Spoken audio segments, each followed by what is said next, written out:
Hello बच्चों, कैसे हैं आप सभी। मैं विपुल आप सभी का स्वागत करता हूं आज के इस वीडियो के अंदर। बच्चों, जैसा कि हमारा ये मध्यकालीन भारत का इतिहास चल रहा था और हम इसमें पढ़ रहे थे दिल्ली सल्तनत के गुलाम वंश के बारे में बच्चों, ठीक है। और हमने जो है इसमें एक वीडियो ऑलरेडी देख लिया है। आज हम जो है बहुत ही इम्पोर्टेंट टॉपिक के ऊपर डिस्कस करने जा रहे हैं, जिससे आपके एग्ज़ाम में जो क्वेश्चन बहुत बार पूछे गए हैं बच्चों, और वो सारे कंटेंट मैं यहाँ पे लिख देता हूँ ताकि आपको नोट्स बनाने में आसानी हो और वीडियो छोटा से छोटा बने बच्चों, ठीक है ना। कम समय में ज़्यादा जानकारी आप लेकर के जाएं इस वीडियो से, ये इसका एक लक्ष्य होता है बच्चों। तो अगर आप चैनल पे नए हैं तो चैनल को सब्सक्राइब कर लीजिएगा, वीडियो को लाइक और शेयर ज़रूर करिएगा बच्चों, ठीक है ना। तो आइए देखते हैं आज जो है गुलाम वंश के एक अगले शासक के बारे में। जब हमने पिछले सेशन में कुतुबुद्दीन ऐबक के बारे में पढ़ा था, मैंने बताया था आपको कुतुबुद्दीन ऐबक की जो दो बेटियां थी उनका विवाह जो है, एक दामाद जो है उसका इल्तुतमिश था और एक जो था उसका कुबाचा था बच्चों। मैंने आपको दोनों चीज़ बताई थी कल। तो कुबाचा और इल्तुतमिश में दोनों में सब संघर्ष होता है। जब मर जाता है कुतुबुद्दीन ऐबक 1210 ईस्वी के अंदर, तो फाइनली जो है वो आराम शाह जो है उसका उत्तराधिकारी बनता है। लेकिन आराम शाह उतना योग्य नहीं था और 8 माह के शासन के बाद इल्तुतमिश उसको हटा देता है बच्चों, ठीक है ना। इल्तुतमिश याद रखिएगा, शमसुद्दीन इल्तुतमिश कुतुबुद्दीन ऐबक का गुलाम भी था और दामाद भी था बच्चों, ठीक है ना। तो इस चीज़ को आपको याद रखना है। अब हम बात करेंगे इल्तुतमिश के काल का। तो बहुत सारे इतिहासकार ये मानते हैं कि इल्तुतमिश का काल 1211 से लेकर 1236 तक है, और बहुत लोगों का मानना है कि 1210 से लेकर के 1236 तक है। लेकिन हम यहाँ पे एनसीईआरटी को फॉलो करेंगे बच्चों। तो यहाँ पे हम देखेंगे कि शमसुद्दीन इल्तुतमिश से 1210 में जो है वो सल्तनत की गद्दी पर बैठता है बच्चों, ठीक है। 1210 ईस्वी में जो है सल्तनत की गद्दी पर बैठता है इल्तुतमिश। और इस बात को आपको याद रखना है। अगर आपसे कोई ये पूछेगा, बहुत सारे लोगों ने आंसर दिया कि आपसे अगर पूछ लिया जाए कि कुतुबुद्दीन ऐबक का उत्तराधिकारी कौन हुआ, तो बहुत सारे लोग ट्रिक मारते हैं इल्तुतमिश को। नहीं, इल्तुतमिश नहीं था, आराम शाह था बच्चों, उसका पुत्र। कुतुबुद्दीन ऐबक का जो पुत्र आराम शाह था वो उसका उत्तराधिकारी हुआ और 8 महीने तक शासन किया था बच्चों, ठीक है ना। उसके बाद इल्तुतमिश आता है और 1210 में यहाँ पे ये शासन करना स्टार्ट करता है। और फिर अगर आप देखेंगे तो एक क्वेश्चन बहुत ज़्यादा महत्वपूर्ण हो जाता है बच्चों, क्या कि इल्तुतमिश दिल्ली सल्तनत का वास्तविक संस्थापक था बच्चों। जो इल्तुतमिश था वो दिल्ली सल्तनत का वास्तविक संस्थापक था। इस बात को भी याद रखिएगा, क्योंकि अगर आपसे ये पूछा जाए गुलाम वंश की स्थापना किसने की, तो गुलाम वंश की जो स्थापना है बच्चों वो किया था आपके किसने, कुतुबुद्दीन ऐबक ने। लेकिन अगर कहेगा कि दिल्ली सल्तनत की वास्तविक संस्थापक, तो वो है आपका इल्तुतमिश। क्वेश्चन कई बार पूछा गया है। एक एक चीज़ को मैं यहाँ पे क्लियर करने जा रहा हूँ बच्चों, और इस वीडियो को देखने के बाद आपको किसी अन्य किताब की ज़रूरत नहीं पड़ेगी। किसी भी वनडे एग्जाम या पीसीएस के अगर आप प्री में जाते हैं बच्चों, तो ये आपके लिए सफिशिएंट होने वाला है बच्चों, ठीक है ना। आगे देखेंगे यहाँ पे इल्तुतमिश था कौन बच्चों, ये तुर्किस्तान का एक इलवरी तुर्क था बच्चों। तुर्किस्तान का इलवरी तुर्क था। और याद रखिएगा, यही इलवरी जो है बच्चों, वो इलवरी जाति का बलबन भी हुआ करता था। और ये दोनों ही आपके गुलाम वंश में बहुत ही महत्वपूर्ण शासक हैं, ठीक है ना। तो चलिए यहाँ पे अब आगे देखेंगे। इल्तुतमिश सुल्तान बनने से पहले बदायूं का सूबेदार था बच्चों। ये जब कुतुबुद्दीन ऐबक का शासन था उस काल में ये बदायूं का सूबेदार हुआ करता था बच्चों, ठीक है ना। लेकिन जब 1210 में कुतुबुद्दीन ऐबक की मृत्यु हो जाती है तो आराम शाह आता है। आराम शाह जो है उतना योग्य शासक नहीं था कि वो पूरे सल्तनत को संभाल सके, इसलिए उसे अपदस्थ करके जो है इल्तुतमिश खुद बैठ जाता है, ठीक है बच्चों। और इल्तुतमिश जब बैठता है तो आप देख पाएंगे कि जो कुबाचा था, इसका दूसरा दामाद कुतुबुद्दीन ऐबक का, उसने जो है पंजाब आदि के एरिया पे जो है उसने कब्जा कर लेता है, ठीक है बच्चों। और जब वो कब्जा कर लेता है तो दिक्कतें इसके सामने और बढ़ जाती हैं। दिक्कत बढ़ने का सामना ये था बच्चों कि धीरे धीरे गौर साम्राज्य जो गजनी में था बच्चों, उसका अंत हो जाता है और उसके जगह पे ख्वारिज्म साम्राज्य आ जाता है बच्चों। क्यों? गौर साम्राज्य अगर हट जाएगा बच्चों तो आपको पता है कि ये गौर साम्राज्य से ही ये सारे लोग संबंधित थे बच्चों, ठीक है ना। मोहम्मद गोरी का ही गुलाम कुतुबुद्दीन ऐबक था और ये कुतुबुद्दीन ऐबक का गुलाम जो था इल्तुतमिश था। तो जब तक गजनी के ऊपर गौर साम्राज्य का शासन था तब तक तो इनका कोई चिंता नहीं थी।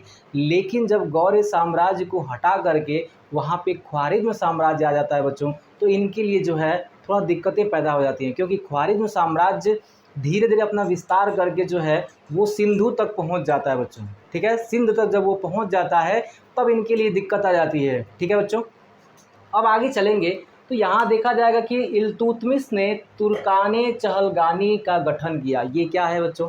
ये एक बहुत ही महत्वपूर्ण संगठन है 40 लोगों का, 40 तुर्क सरदारों का, जो कि एक विश्वसनीय सरदार हुआ करते थे, उन्हीं का एक संगठन बना के रखा था। किसने? तो इल्तुतमिश से। जैसे कि आज देखेंगे प्रधानमंत्री का एक मंत्रिमंडल होता है, उसी प्रकार से बच्चों इल्तुतमिश का ये एक मंत्रिमंडल कह सकते हैं। ठीक है ना, तुर्काने चहलगानी।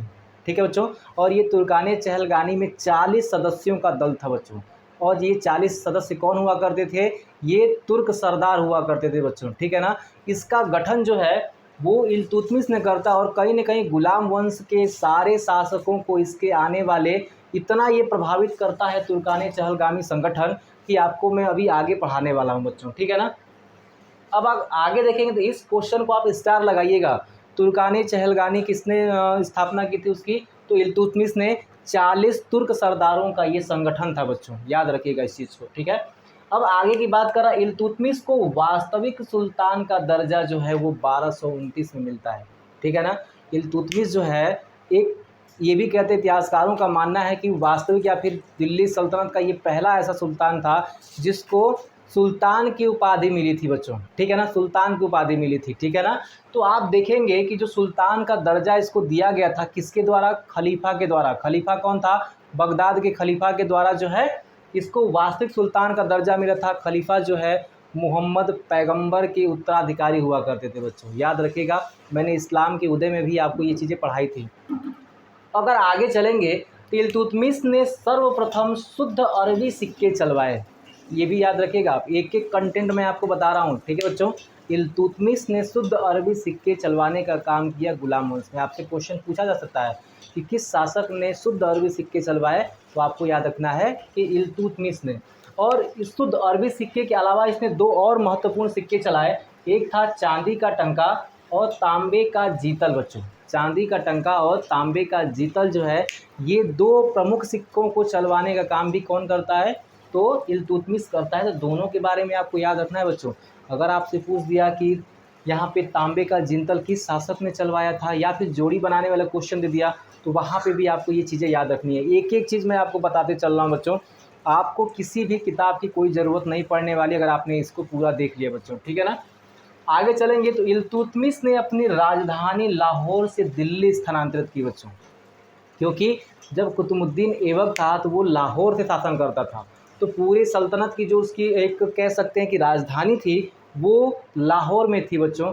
लेकिन जब इल्तुतमिश आता है तो वो राजधानी लाहौर से स्थानांतरित करके दिल्ली लेके चला आता है बच्चों। ठीक है ना, दिल्ली लेकर के चला आता है। इस बात को भी आप याद रखेंगे। तो आपसे पूछा जाएगा सल्तनत की पहली जो राजधानी दिल्ली बनी थी किसके काल में बनी थी, तो आपको याद रखना इल्तुतमिश के काल में बनी थी बच्चों। ठीक है ना, फिर आगे देखेंगे कि मुइजुद्दीन चिश्ती का दरगाह किसने बनवाया था, तो इल्तुतमिश ने बनवाया था बच्चों।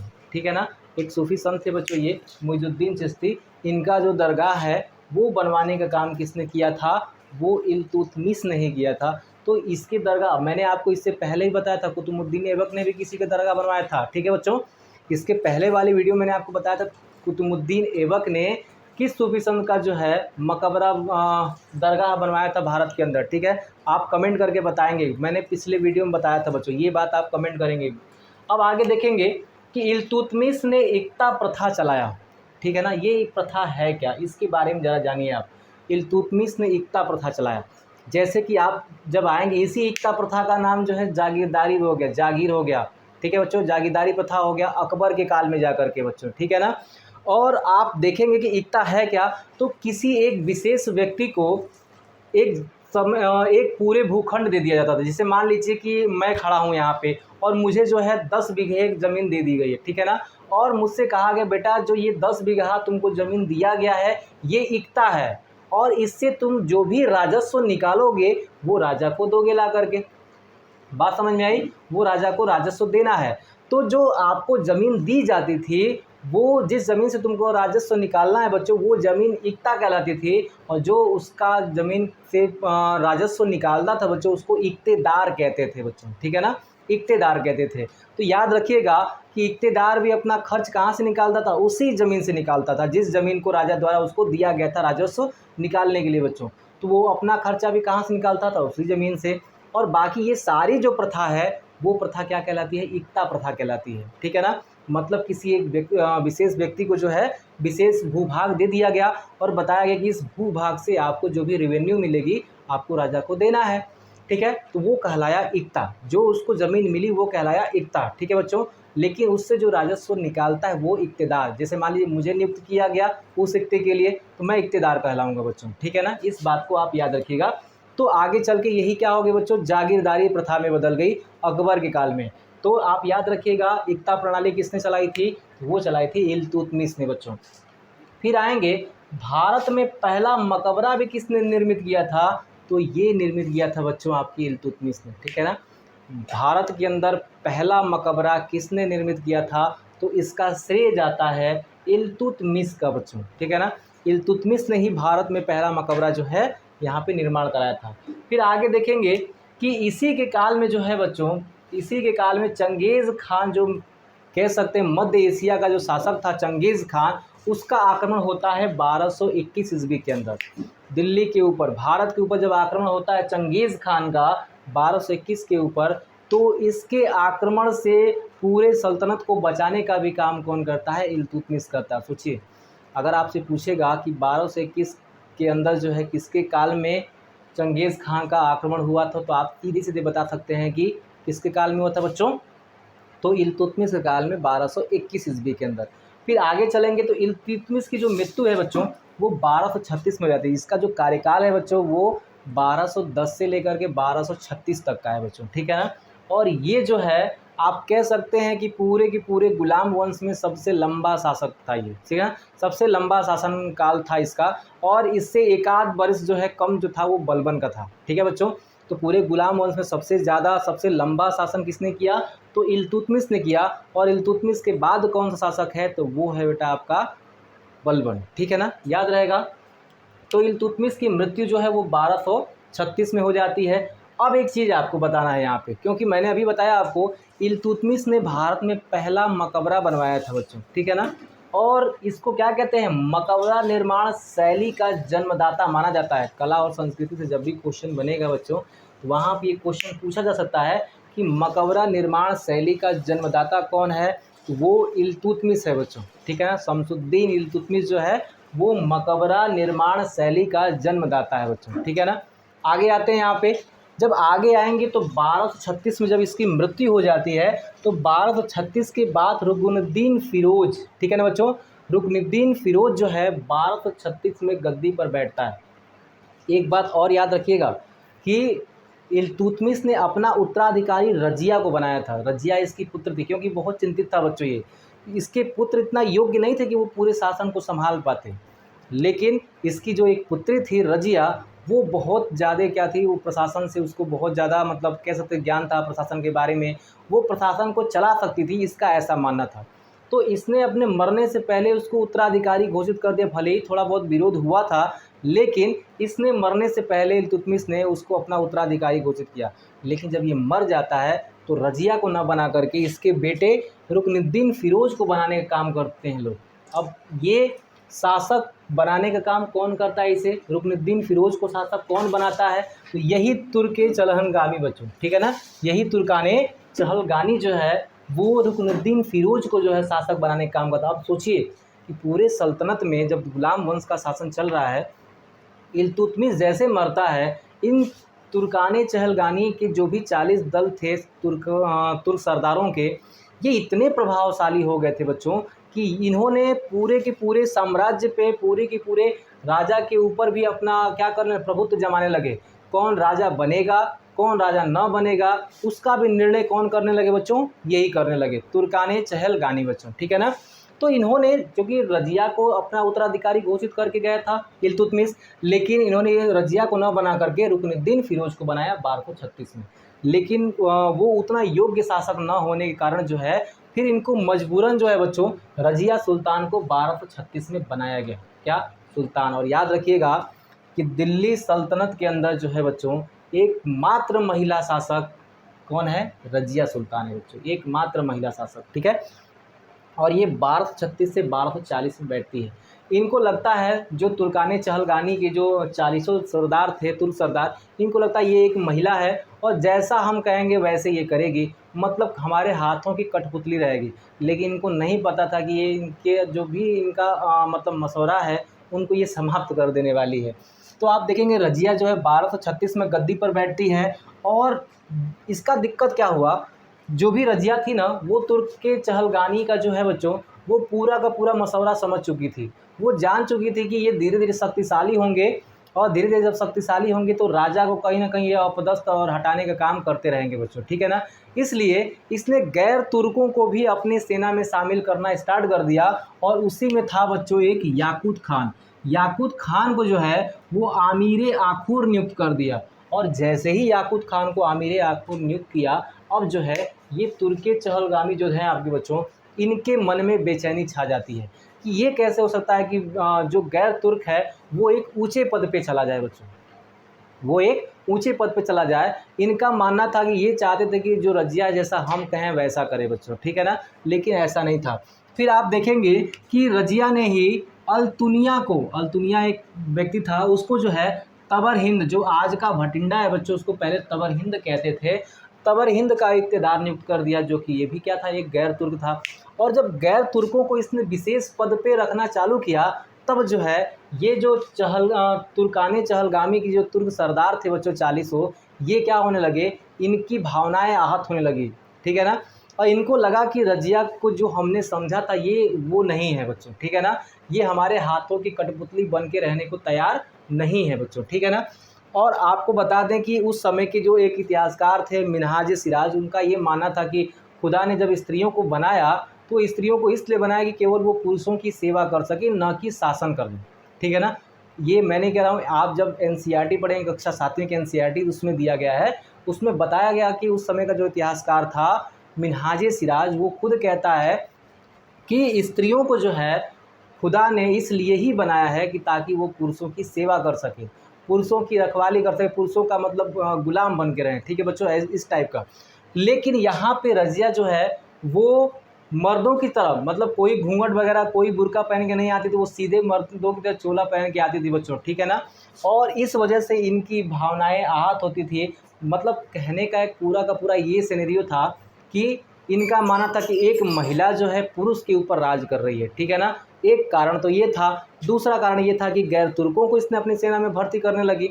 इस वजह से हुआ क्या कि इस शासक को जो है हिंदू डाकुओं के द्वारा मरवा दिया गया, पहले अपदस्थ किया गया, ठीक है ना। 1240 के अंदर इसको अपदस्थ कर दिया गया, गद्दी से हटा दिया गया।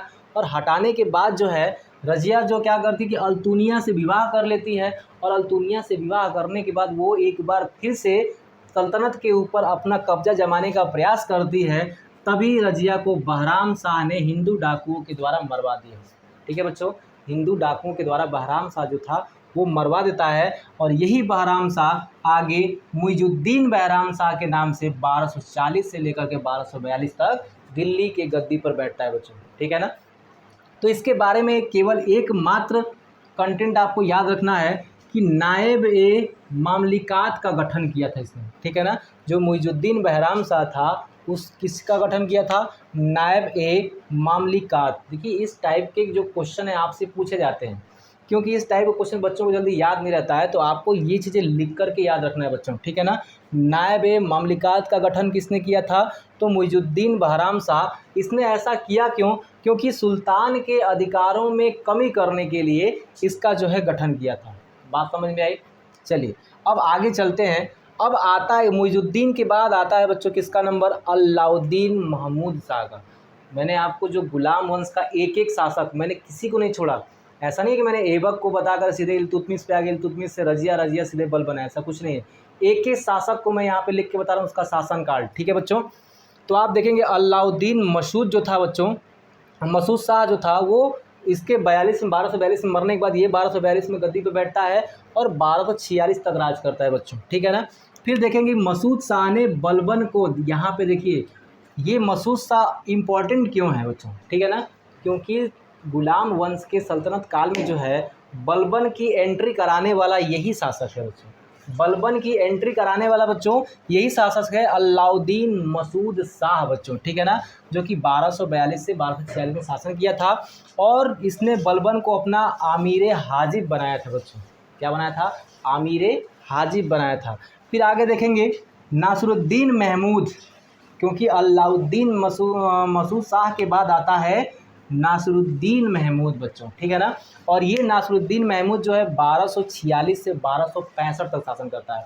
अब बलबन को यहाँ पे देखिएगा, वो एक जो है आमीर हाजिब बनाया गया था उसको, वो एक मतलब कह सकते प्रशासन का एक छोटा सा व्यक्ति था, और वो धीरे धीरे अपना क्या होता है अपने दिमाग लगा करके, कहीं ना कहीं अपनी नीतियाँ लगा करके, अपनी कूटनीतियों का उपयोग करके वो सल्तनत के सुल्तान पद तक पहुंच जाता है। इसका एक क्या है बहुत बड़ा महत्व जो है हम आगे पढ़ेंगे जब हम बलबन के बारे में मैं आपको बताऊंगा बच्चों, ठीक है ना।